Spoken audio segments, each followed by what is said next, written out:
Okay, so straight into the matter for today, maximizing singleness. This is a very, very key issue.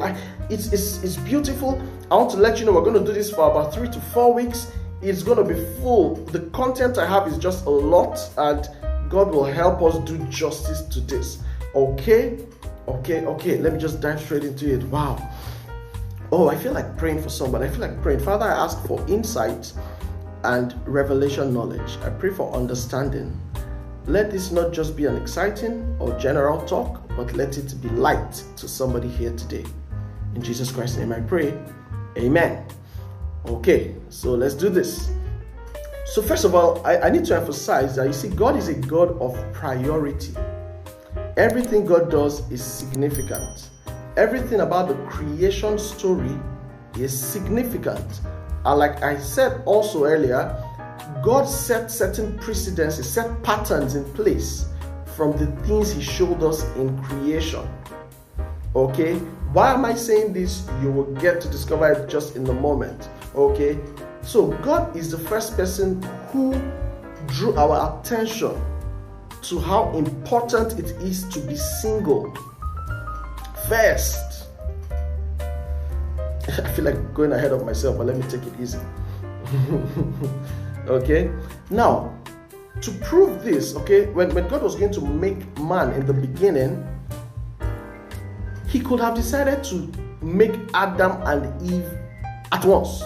In other words, as He was forming man out of the earth, He's forming his wife with him, and then He just introduces a couple to us from the beginning. But if you noticed, what God did was He made one person. He made man first.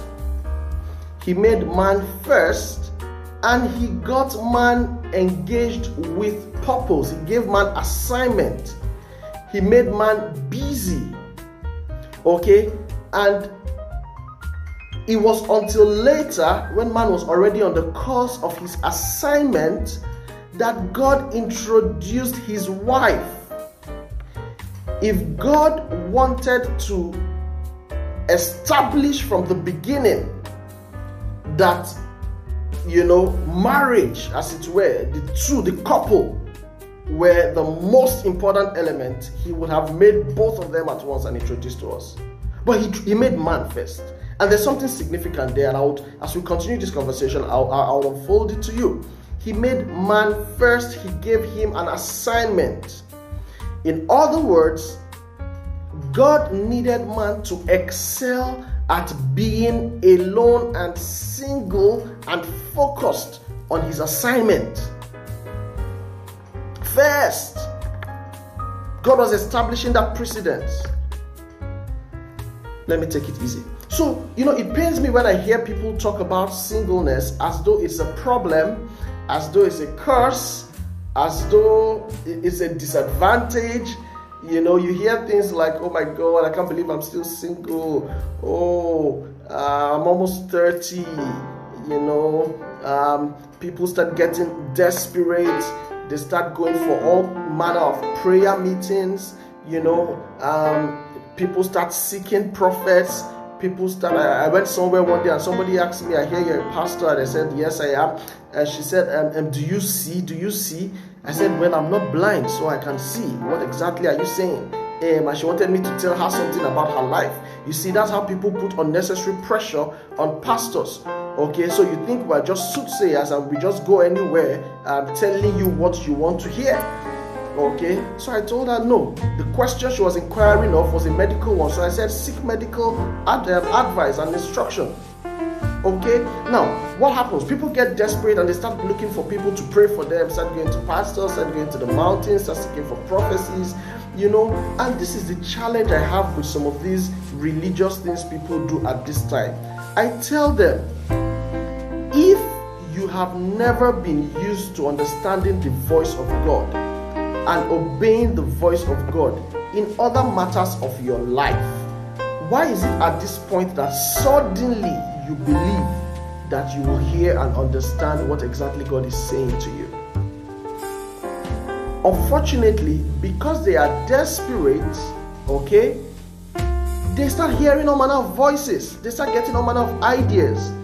Sometimes it's your mind that is speaking to you. Sometimes it's all the imaginations from the movies and the fantasies and the things you have created in your imaginary world that start suggesting things to you. But because it is what you want so badly, you psych yourself off that, this must be God. So if you had never been used to understanding the voice of God in the little things, in the little instructions, when he tells you, give food to this person, pay for this person's transport fare, don't cross the road at this time, hold on, go tomorrow, don't go today, say hi to that person who wronged you, call them up and apologize to them even though they were wrong. Well, if you have not yet mastered the voice of God in those little everyday encounters, who told you that it is at the point of marriage that you will master it? You are bound for error. Take it from me categorically. You are bound to make a very clear mistake because you don't even know what exactly you're doing. I hope you're with me. Okay, so people at that point where it looks like, hey, time is running out, and there's no partner yet, they start getting nervous, they start getting desperate, and they start trying to, just do anything to get married. Do you know why they do that? It's because of the kind of importance and meaning you have attached to getting married. There was a topic I wanted to take before this one, but I just felt led to bring this forward before that, okay? And it's a topic that we'll do after this one, all things being equal. We'll be looking at wrong reasons people decide to get into relationships, many of them. And it's my prayer that as we say all these things, people should be able to see themselves in them and make the right decision. I was meditating a while ago and just asking myself a question: how do you transform people's minds? How do you, if somebody is a foolish person, how do you help that person to become unfoolish, to become wise? I'm saying that because many people just decide to stay where they are. They just like themselves the way they are. They don't want to change. They don't want to improve. They just stay like that. And that is a challenge. Because no matter the prayers we put over your head, no matter the things we say to you, if you are not ready to receive light and to change and to improve your life, you may just remain as you are. And then you start blaming the rest of the world. No. Anyway, so much for that. So, reasons people are still, feeling bad about singleness. First of all, personal expectations. Oh, I'd always imagined that before I'm 25, I'll be married. Then by 30, I'll have given birth to my 3 children. That's all. Then I will now face this and that. Your personal expectations. It's not bad. It's not bad. Okay, it's good. All right. Sometimes it's expectations from because your parents got married at so age, so you're getting to that age and you're not yet married, and you feel like, oh, something is not right here. Or sometimes it's not just personal. Sometimes it's family members. Okay, so some factors are internal that revolve around you and what you're telling yourself in your mind, and some other factors are external, what people are saying to you, what the movies are suggesting to you. Okay, and that is why it's very important you are able to guard your heart. The Bible says in Proverbs 4 verse 23, to guard your heart with all diligence, because out of the heart flows the issues of life. If you are not able to protect what gets into your heart, oh my God, you will make a lot of stupid and foolish decisions. You must be deliberate about what's coming in. Somebody put it this way. He said, think about what you're thinking about. Process what kind of thoughts you're allowed to sit in your heart, to stay in your mind about everything about life. Especially love and marriage, since that's what we're talking about. Okay, so some people allow their personal expectations, family expectations, societal expectations to make them start feeling bad. You go to a function and every other person is there with their spouse. You start feeling bad, like, oh, only me, I came alone. Now only me waka come. You start feeling bad. Or you want to go to a particular place and you don't want people to think you're single, then you start looking for anybody to act as a partner, just to make you feel a little good. No, why are you doing this to yourself? listen to me, you don't answer to any of those people. The life God gave you is yours and you're accountable to Him. Don't give people a place of unnecessary importance in your life where they begin to determine what you do and don't do. Do what is always in sync with your core values. We should be in line with God's plan and God's will for your life. Wow. Okay, so you have to start getting yourself delivered from that pressure. You need to start getting yourself delivered. It's you who will do it. You're not competing with anybody. The race you're on is a personal one. You know, and I said something to a group of people some time back, and it was just crazy. They couldn't handle it. Okay. Now I said something that marriage is not a criteria for your fulfilling your life's purpose. It's not. And I've said severally on this show that God is more interested in you as an individual living your life to the best of it and all that He has empowered you to be. He's more interested in that than you getting into a useless relationship or marriage and will make you a sorry fellow in life. God is more interested in you. Okay? And when I was discussing with my friends and they were trying to argue it, I told them, I said, if marriage was so important and relevant to fulfilling your plan and purpose in life, I said, then our Lord Jesus Christ would have been married. As a matter of precedence, as a matter of pattern, that this role must be played in a man's life. If not, he's going nowhere. But we cannot say Jesus was a failure because he did not get married. I hope you understand what I'm saying. So my point is, you need to understand that sometimes some of the things we try to hold so important or, we so highly exalt are not necessary. It's what we are telling ourselves. And they may just be wrong.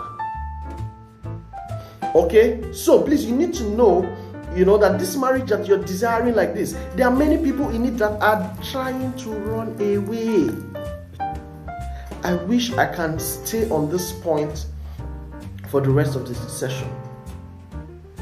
This marriage that you are so desperate and praying every day and it's your lifelong prayer point and desire, a lot of people who are in it are trying to run out of it. Let me tell you this in good authority. A number of people are quietly praying for their spouses to die so that they will be free. Yeah, I'll say it louder. People are literally praying, God, take him away or take her away. Make I see front. How did I get into this? I'm not saying this to scare you, but I'm saying this to let you know that there is a lot to be done before getting in.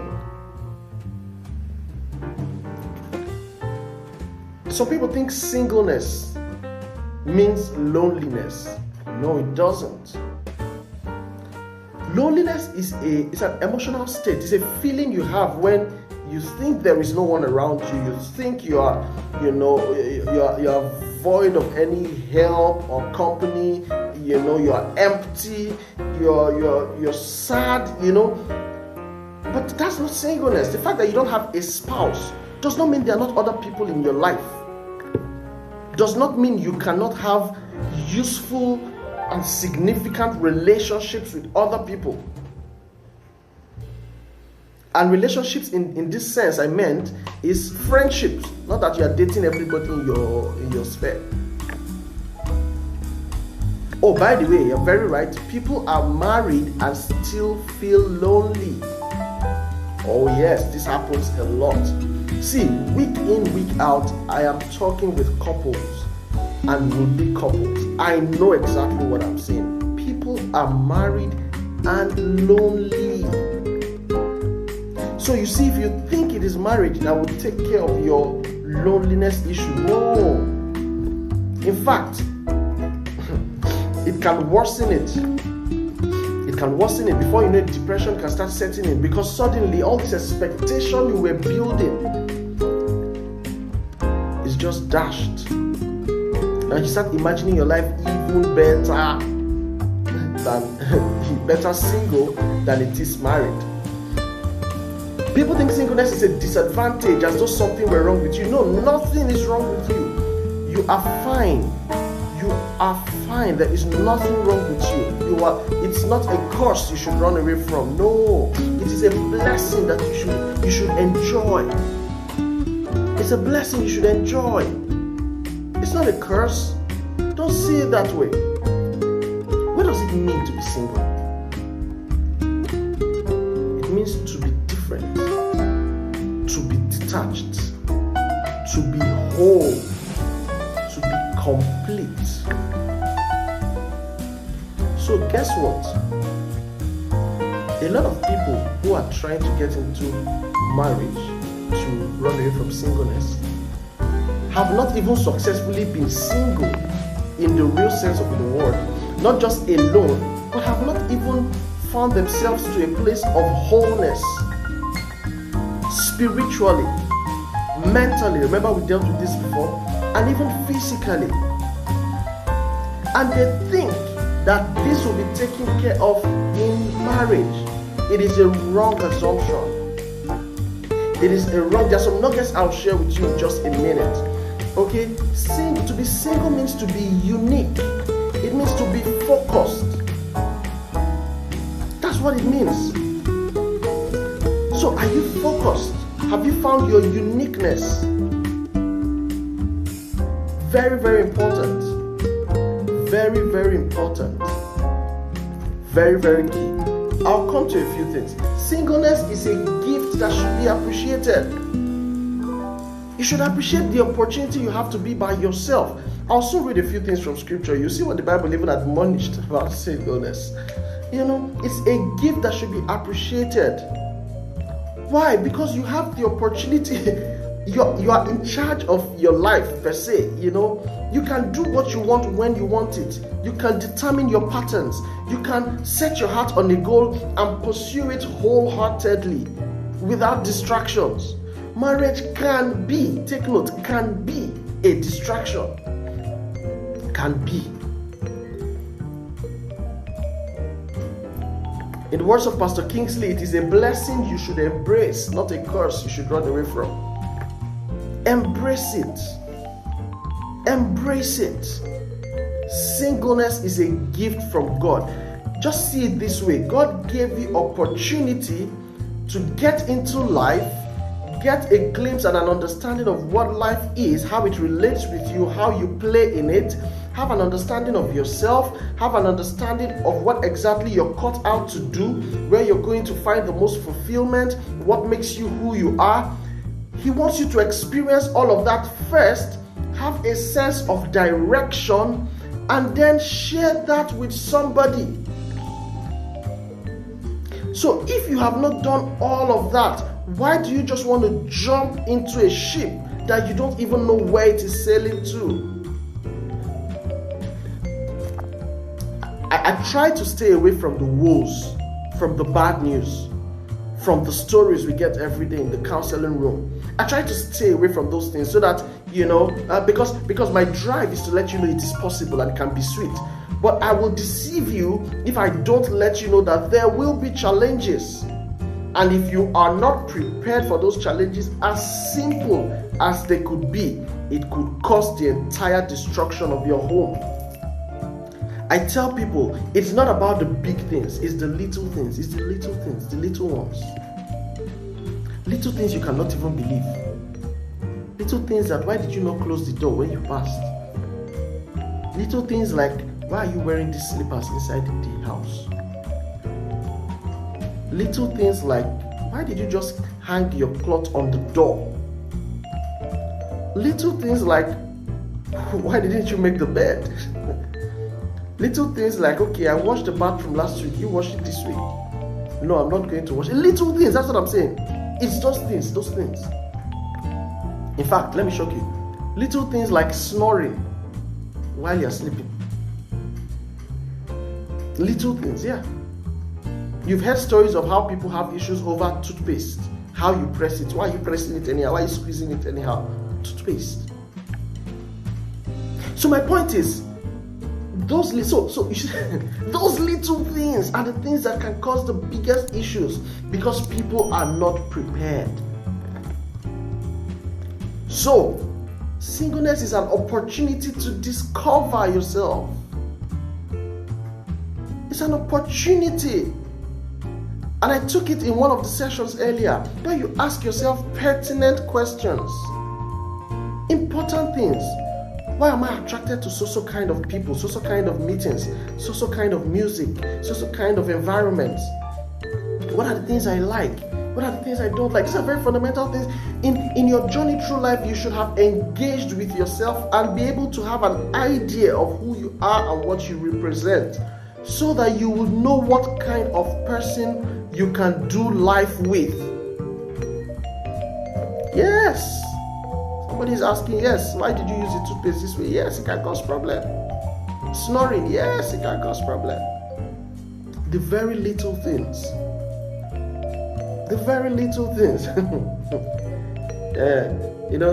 Someone said that love is blind, but marriage is the eye opener. Why those emotions are flowing in your blood, body they sweet you, you're feeling good. Oh my God, butterflies in the tummy. Oh wow. Do you know that it is those same things that attract you to your partner pre-marriage that can now make you irritated by that partner? You say, I like the way she talks. Oh, she's full of life. Man, energy. I like her energy, man. She lights up the room. No problem. When you enter house and you want to think about work and the assignment you have not finished doing, and a lot is going on in your head, bills to pay, plans to achieve, things you want to do, and she comes with that hot gist, and you're wondering, you talk too much, what is wrong with you? Can't you say I'm serious? I thought you like her because she talks, she lights up the room, the energy. Oh, I thought that was what you loved her for. So you see, the dynamics change. And that is why I tell people, if all you are looking for are the externals, if there is no more depth in your partner, in your choice of partner, if there's no more depth, you'll be amazed at the things that will piss you off. As a lady, you said, oh, he's very focused, man. I like the guy. I like the fact that he doesn't just hang out anyhow. He's always focused on his business. It's just me and him and his business. He doesn't have time for other people. No problem. When you are in the home now, you will see that same time he's spending on his business is why he does not have time to take you out. Is why he does not even send you. Is why he's emotionally disconnected from you. But I thought you loved him because he was focused and hardworking on his business. Suddenly, you start to discover that those same things you thought were the strong points begin to irritate you. And you need to hear these things so that you know how to get prepared. And I'm happy that today there are lots of resources online from pastors, seasoned therapists, counselors. There are resources. Please commit yourself to learning. That's what singleness is about. The opportunity to discover yourself, one. Opportunity to develop yourself, two. You need to build capacity. When I'm taking leadership sessions, I tell people that leadership affects everything. And it affects your love life too. It affects everything. Leadership teaches you how to be emotionally intelligent, how to relate with people, how to love people, how to be genuinely concerned about people, how to lead them, how to show them the way, how to cast a vision, how to tolerate, how to mentor, how to coach. Is the full package of leadership. If as an individual you have not developed all of these skills, you would have problems in marriage because you need them. You need them. So you need to commit to learning. That is what singleness is about. Learning, information, understanding, wisdom. I use this illustration a lot when I'm talking about relationships. I ask people, you're a man. I say you're going to be married to a woman, and as it were for the rest of your life. What do you know about women? Before you got into the university, you had to read and prepare for the matriculation exams. The matriculation board exam, you had to prepare for it. Before you went from one class to another, you had to take exams. After series of teachings and studyings and assignments and assessments, you go to school for years to learn. Unfortunately, some of the most important issues of life, like love and marriage and family and leadership, are not taught in the schools. So you find people who have excelled in every other area of life, but in matters of family are a complete disaster. Why? Because they just thought it would happen by itself. It would just happen. When we get to that bridge, we'll just cross it. No, not so with marriage. If you don't prepare for marriage, when you get to that bridge, you will be embarrassed. So you prepare. That is what singleness is all about. My time is flying so fast. I remember one time we were discussing in one of my forums, and people were asked to express what their shockers were in marriage when they just knew, young couple. And for some of the men, they said things like, they were shocked that their wives want to dictate to them when to eat, when to go to bed. I remember one guy was just a complete shocker. The guy did not understand. She's like, yeah, I want to go to bed. And he's like, good night. She said, no, let's go to bed. And he's like, which one is let's go to bed? I want to watch TV. And she's, no, let's go to bed. And it was going to become a problem. Let's go to bed. See wahala. In fact, the way he started handling it at some point is, he will pretend to go to bed. Yes, when she sleeps, he will get up and go back to the parlor and go and watch TV. The guy was just wondering, like, wait, which kind? Why must I go to bed with you now? She tells you it's time to eat. Come and eat. He says, okay, I've been eating in the parlor all the while, all my life. She says, no, let's eat in the dining. Dining is for eating. I can't be eating in the parlor. And the guy is wondering, since when? Why are you suddenly telling me how to live in my own house? It might sound funny, but it's a shocker that many people go through. Many men. Suddenly, somebody has to tell you what to eat, when to eat, how to eat. Whoa. And there's this thing that happens a lot. Somebody say it was sleep. There's this thing that happens a lot. She asks you, okay, what should we have for dinner? This or that. You said this. Yeah, it's that was in her mind. It's the one she wants, she will still do. So you're not wondering, so why did you ask me? So there are things, these are some of the adjustments. Some other person said, man, I'm surprised that, yeah, I know I'm supposed to do the chores, but how come she feels like she must tell me, no, do it like this, or do it now. I will do it later. No, do it now. For men, these were some of the initial shockers some of them faced. For some of the women, some people discovered that this guy that I thought was just a sharp guy out there, why is he so slow in processing? Why does he take his time to take decisions? But by discussing something, saying, okay. And can't you see? Just do it already.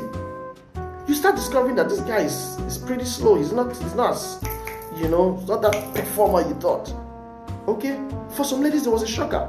For some ladies, it was also a shocker that, hey, you have to start cooking. You have to cook.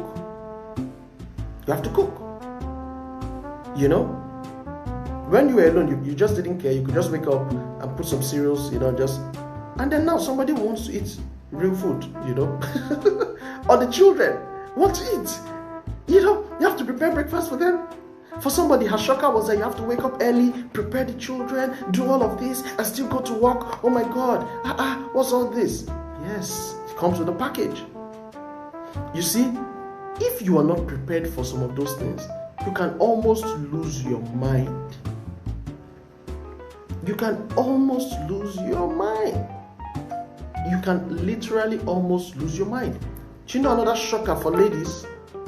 Oh, you thought this your man was everything, until you discover that every decision he takes has to come from his mother. Every decision has to come from his mother. So you guys can have a full conversation and agree on everything, but sorry, it can change because mommy said. And it is one of the issues we face a lot with young couples. Okay, so these are some people's experiences. Okay, she says, he's standing there with me physically, but he's emotionally disconnected. In the guy's mind, I don't understand what you're saying, but I'm here with you. Which one is that? I'm here like I'm not here. I'm here and you don't see me. But she wants him to be a part of the conversation, part of the emotional experience, but he's not. He's thinking of other things, thinking of what he does when he leaves that place. So it's a shocker for a lot of people. It's just shocking. See, these things, I'm deliberately choosing not to emphasize, like I said, negative stories, because they're already all over the place. I want to let people know the ones that can work and how we can work. Okay, but these are the things we see. Excuse me. As the children begin to come, everything changes also.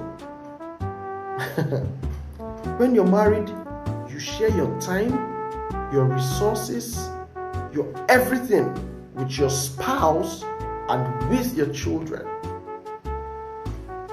Someone said, I'm not ready for all those encumbrances.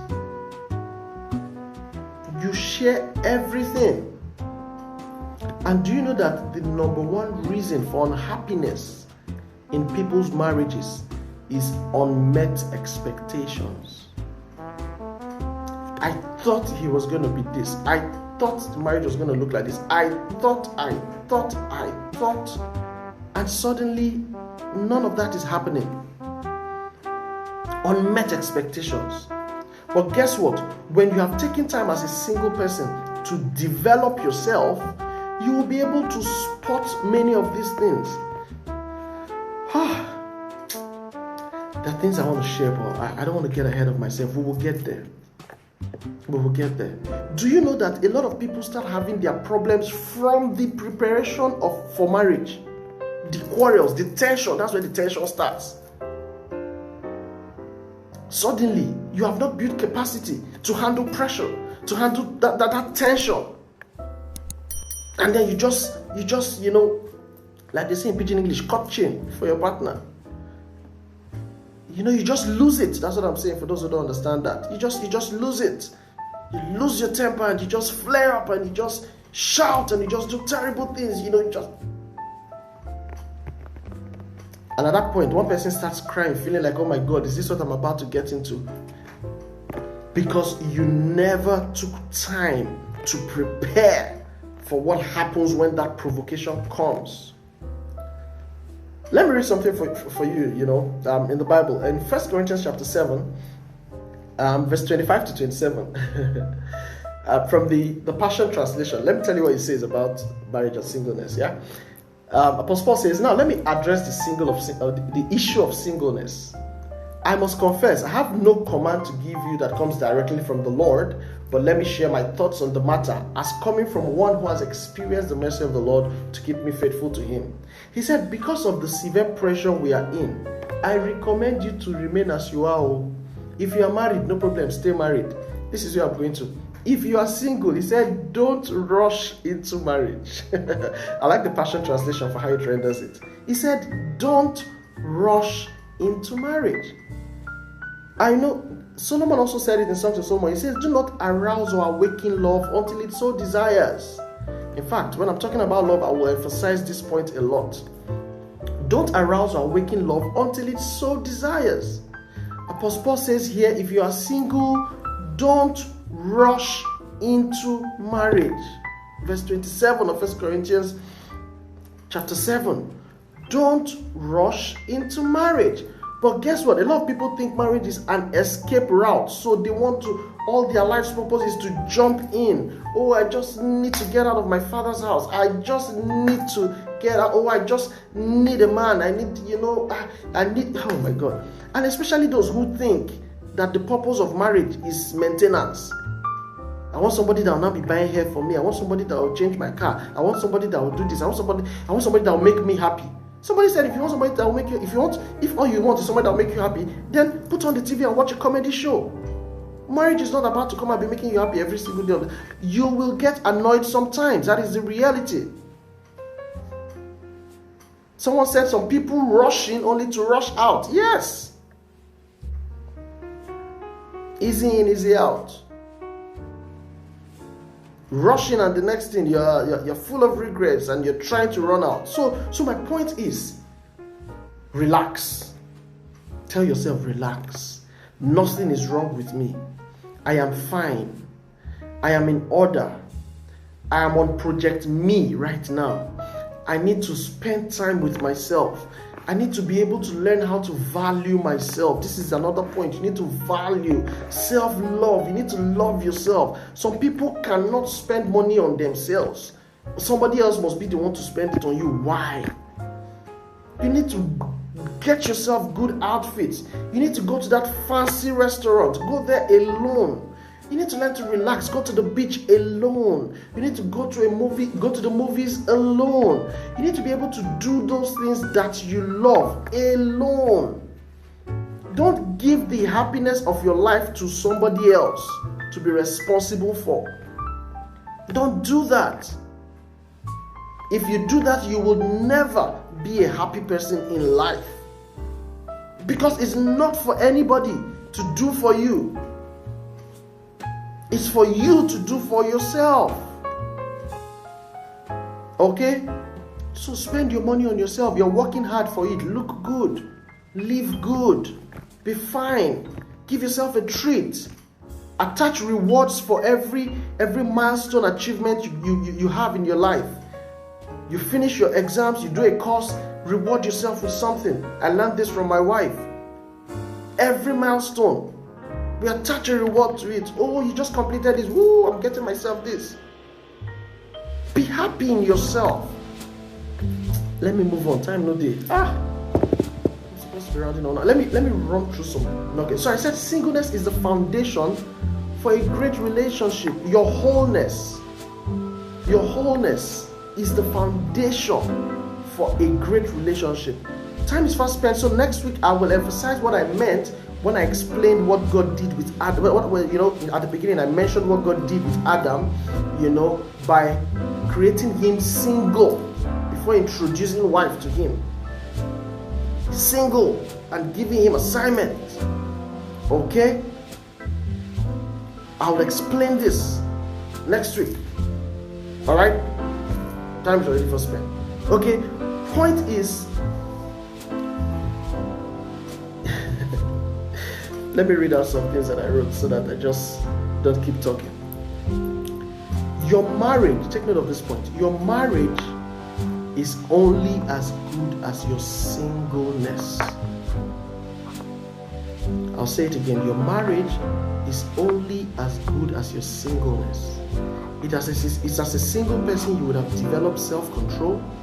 You'd have developed kindness, you'd have developed tolerance, you'd have developed the capacity to genuinely show affection and care and interest in other people.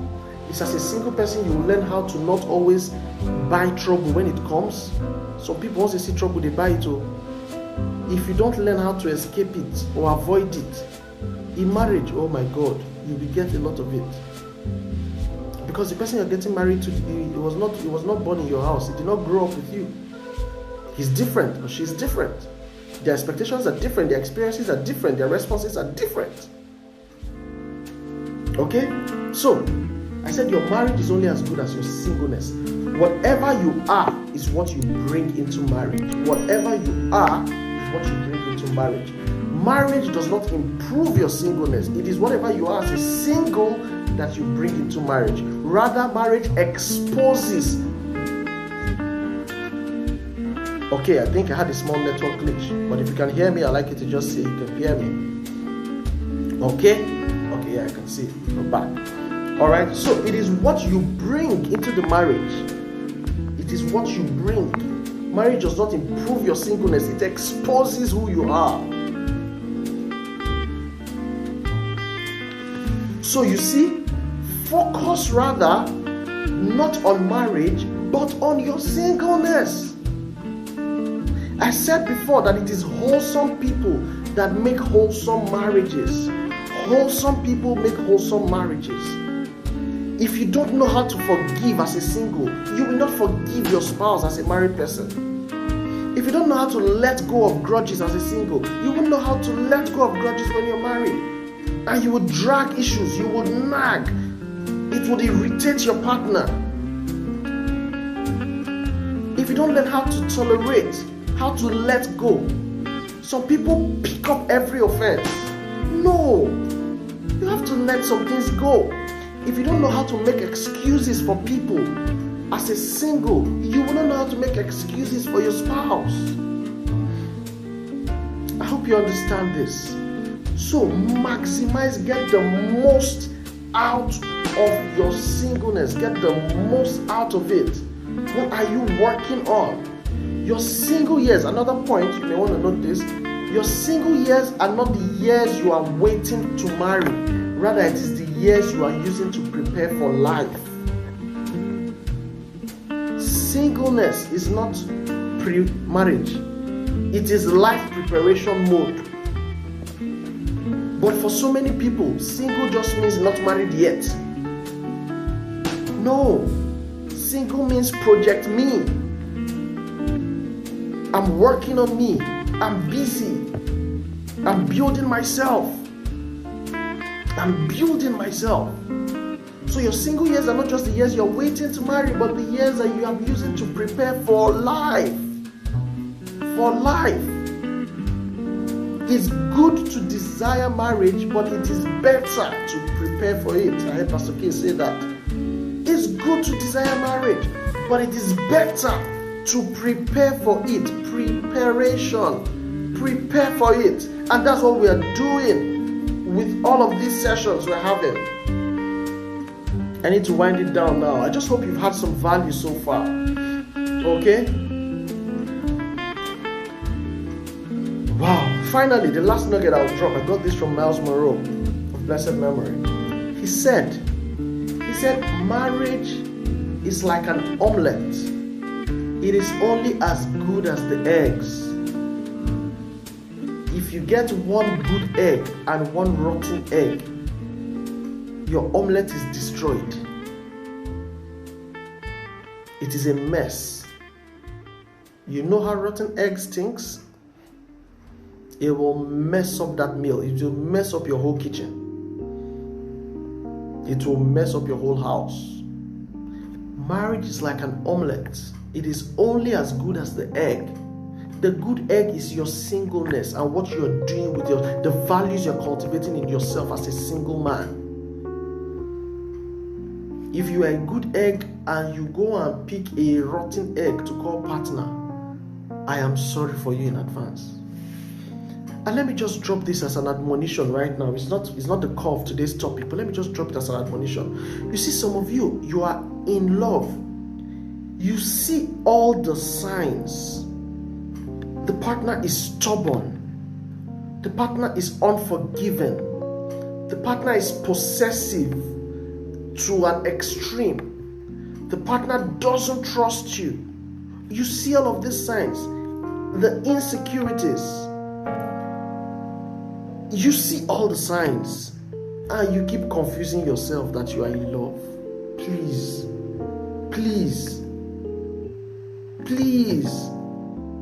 And when you meet us counselors now, you think that we are the ones that will solve your problem overnight. A problem that you settled down and constructed for yourself and delivered to yourself with joy. Somebody said, don't rush and marry rubbish. Don't rush and marry rubbish. The signs will always be there. The signs will always be there. Don't rush into this thing. A lot of people rush in and they rush out. Calm down. Feel free to be single by choice. Do you know what I've even noticed? Many times it is when you are not even concentrating on getting married that serious person comes and a serious relationship starts. It's not when it is your lifetime goal. Marriage. You attend all the prayer programs. All. Go for all the special meetings. All. Why? Marriage. No, see, God is not an irresponsible God. God is not wicked. God is not deaf. Don't put it on God as if it's God that is your problem. Don't put it on God as if it is God that has decided to keep you the way you are. Somebody was in a relationship with someone, and like I always tell people, especially if it's supposed to be a serious relationship, when does he want to get married to you? And the person say, if God wills. And I said, I don't know what that means. What is the meaning of if God? Now, if God say it is, it will be so. It will be so. I don't know what does that mean. What exactly is that? That's how some people carry religion and just confuse themselves. No commitment. No commitment. That means no commitment. When you were going to the university, did you tell yourself, if God said that I will go, I will go? When you went to buy that car, did you tell yourself that if God said I will buy the car, I will buy the car? When you pay the rent for your house, did you tell yourself, if God said I will pay the rent, I will pay the rent? Did you understand what I'm saying? When you did every other thing in your life, why is it now you're saying this? Because you're not ready. You don't want to commit. If you want to commit, you will be definite. I'm working on this. I don't have the money now, but I hope that by so time, I put this in place. We do this. This is what we're working on. Hopefully next year, max September, we should be married. When somebody talks like that, you see vision, you see focus. Not if you're a lady and they're telling you that if God said that it will be, it will be. He's not serious. And if he's serious, let him find another way to convince you that he's serious. That was just an aside. Somebody needed to hear that. Okay, but my point is, focus on developing you. So next week, I'll start by explaining some of the qualities God put in man as a single before bringing his wife to him. And then I'll also show you areas you should develop yourself as a single. I don't want to overshoot the time. Thank you so much for joining us on this live today. I hope it has been worth every minute of your time and every second. Okay, and I look forward to you joining us again next week. Don't forget, we'll do the question and answers on the last Wednesday of the month. Meanwhile, if there are things you really want to share with me, feel free to send a DM and I will contact you immediately and we'll schedule a session. Okay, thank you. I'm signing out now.